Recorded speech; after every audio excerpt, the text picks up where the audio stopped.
জয় সিয়ারাম। বজরংবলী এবং বাবুসাকে নাকি কথিত আছে মেয়েরা পুজো দিতে পারে না। অবশ্যই মেয়েরা পুজো দিতে পারে। মেয়েরা মায়ের জাত। বাবুসা এবং বজরংবলীকে ভাই হিসাবে এবং সন্তান হিসেবে অবশ্যই পুজো দিতে পারে এবং আমিও দিয়ে থাকি আর আমার পরিবারের সকলেই দিয়ে থাকে।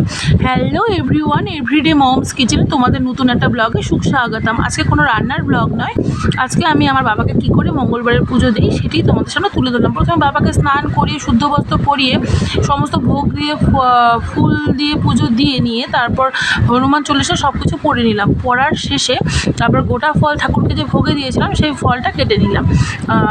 কেটে তো বলতে হয় না, সরি, বানিয়ে নিলাম।